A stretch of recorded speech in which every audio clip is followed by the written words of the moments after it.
Hello, it's Nora from Nora Jane Fit, and today I'm going to talk about chicken and how to clean your chicken and or meats, including fish, lamb, beef, and I'll stop there because I don't eat seafood like shrimp or anything like that, so I don't know how to clean that. Um, but before we talk about the cleansing process of meats, which is super important to what we're putting in our bodies, let's talk about chicken and what type of chicken and meat we should be eating and why.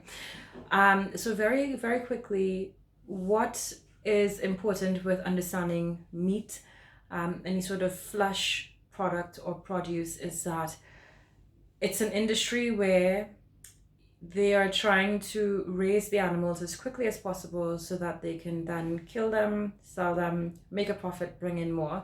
And so the growth period for the animals, it's greatly increased. They don't follow sort of like a natural growth process. And so in comes growth hormones, which help the animals to grow at much faster rates and at much larger sizes, in addition to antibiotics, which keeps the animals from getting sick, bacteria, etc.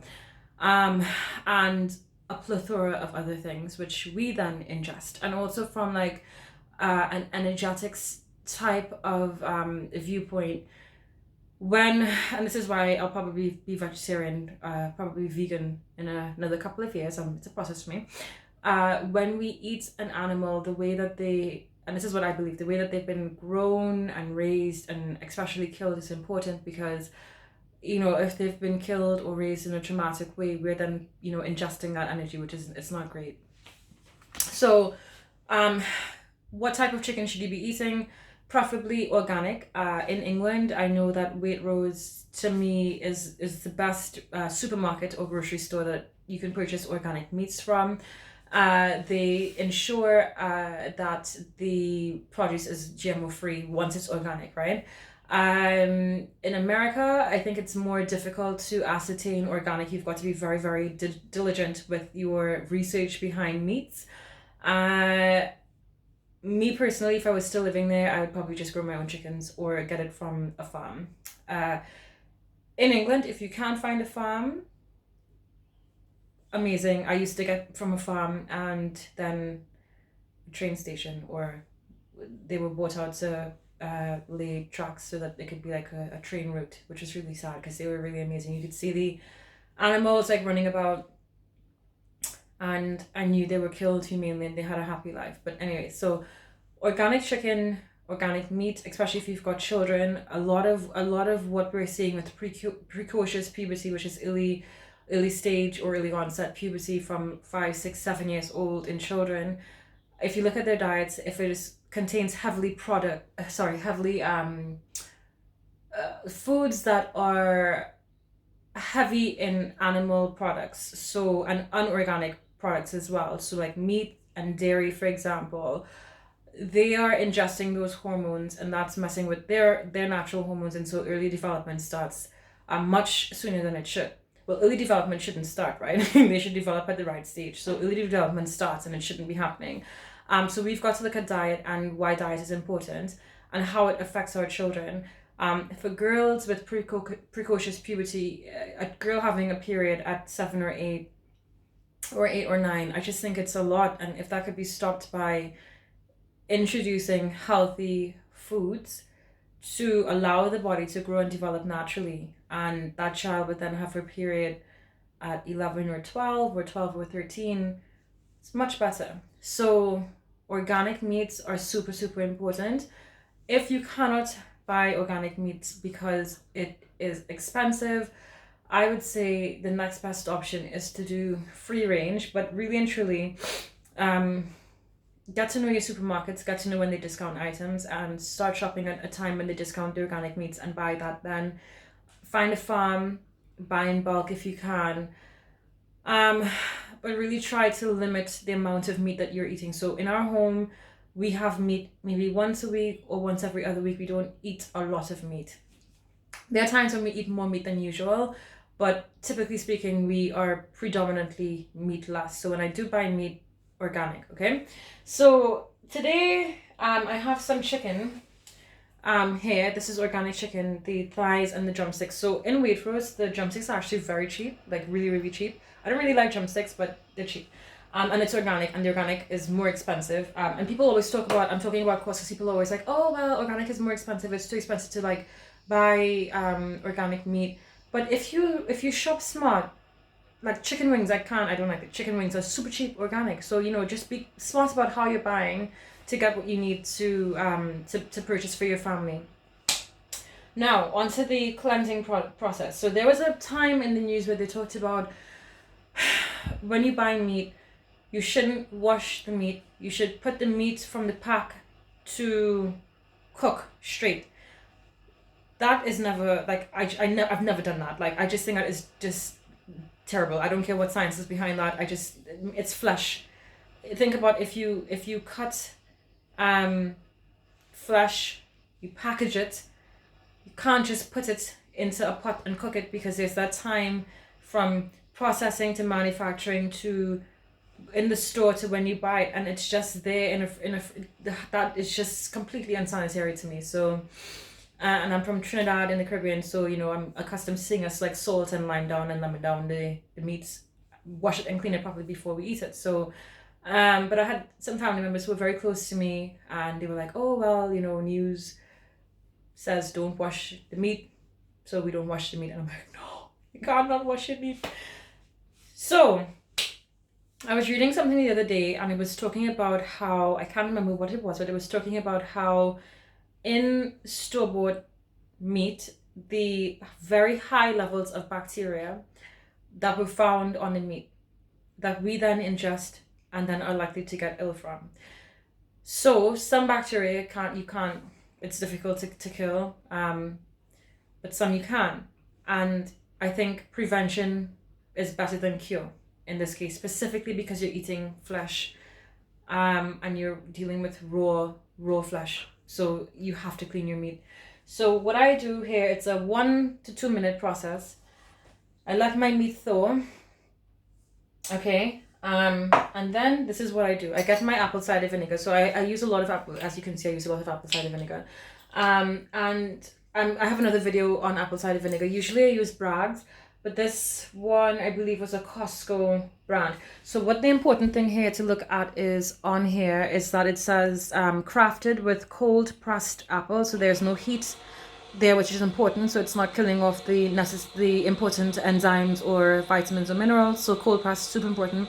And with the mother, unfiltered and unpasteurized. So that is how you know you've got a good product there.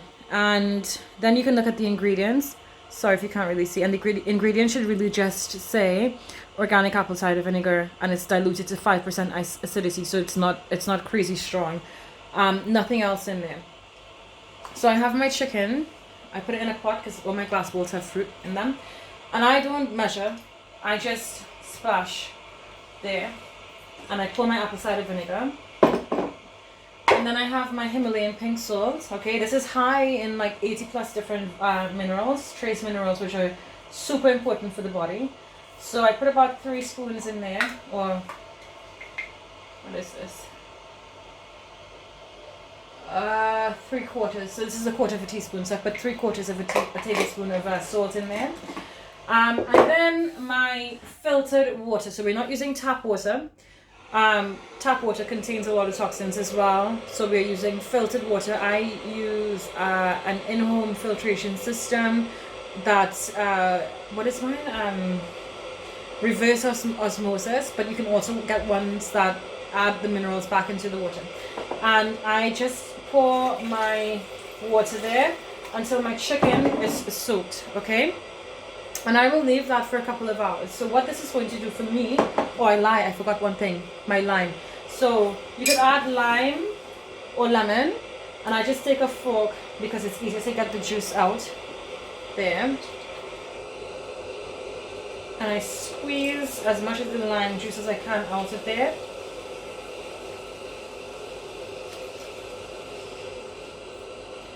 And then I add the lime and I leave it. So I leave this for a couple of hours, let it soak down really well. And it smells nice. It does have a nice smell to it.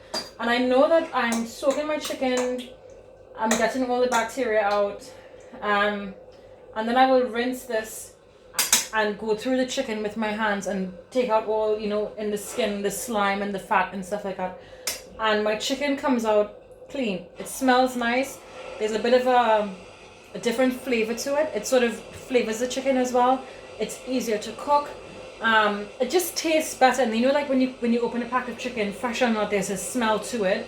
And also what you should think about is when you have the chicken in a pack, how is the chicken not decaying from the time the animal was born? So I don't know what they put on the chicken, what chemicals they put on there. And it's not just down to the refrigeration process. There's something else that's happening. Because meat or flesh should decay. So I don't want to consume that. Think about the fruits as well. When you buy prepared fruit, that if you cut an apple and you leave the apple out, the apple turns brown. But when you buy apples that are fresh, that are prepared in a store, they're not brown. So things are being put onto them and we are consuming this, and the body has a lot of detoxification to do. In today's times with the environmental pollution, with the Wi-Fi pollution, the EMF pollution, with stress, with everything, like, gosh, your bodies are doing a lot of work. So how can we help the body to reduce its workload? It's by making sure that what we put into our bodies and our systems are as clean as possible. Now, there are times when you're not going to have time to clean the chicken properly, which we understand that. Or, for example, you might not, like there are days when you might just eat junk. Okay, that's once in a while.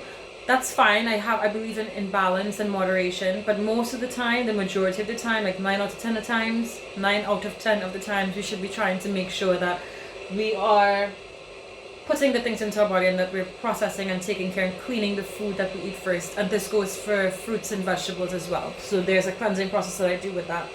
So anyway, so my chicken here it smells nice, the apple cider vinegar, the salt and the lime or lemon, and you could use more if you want, if you've got more. Leave that to soak. If you want, you can still clean the chicken in this solution, but you have to make sure you don't have any cuts on your hands because it will sting.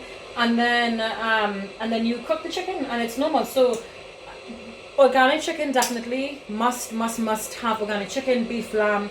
Fish must be wild caught. If you're doing fish, I know that the acidity will tend to cook the fish raw, so you probably want to dilute the apple cider vinegar and the lime and the salt right down, and maybe not soak it, but just, you know, rinse it through, and make sure that, like I said, the fish is wild caught, not farmed, because there's a lot of antibiotics in that, which again you don't want to consume, and the growth hormone.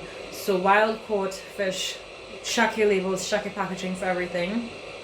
And I promise you guys, you will taste the difference with the foods. Some people are like, oh, well, you know, you can't guarantee that it's organic, you can't guarantee that it's farm cooked, but after a while when you start to eat, like I've been eating organic for years, like you can taste the difference. It's like when you drink tap water, and then you switch on to filtered water, you taste the difference. So I can taste tap water and I can't stand it. Like filtered water, it's on a level of its own. So yes, you can't guarantee things, but after a while you do tend to know and to understand the differences. So you will understand how you feel better with organic as well. So I want to encourage you guys, you know, try to switch to the organic. Clean the chicken before you eat it. Clean the meat. Don't just take your chicken or your meat from the pack into the pot. Like, it's gross. Even when you pick it up, it's slimy. Like, that's just not the way to eat food. You gotta clean. It's like you wouldn't take your hand, cut your hand, wrap it up, and then like go pick up food, because there's bacteria. I can't even equate that to anything else. Like, you just have to clean your meat. So that's the video for today. I hope you guys enjoyed. I hope you've learned something. If there's more to add on to this, feel free to start a conversation. And yeah, that is all from me. Have a good rest of your day, and I will talk with you soon.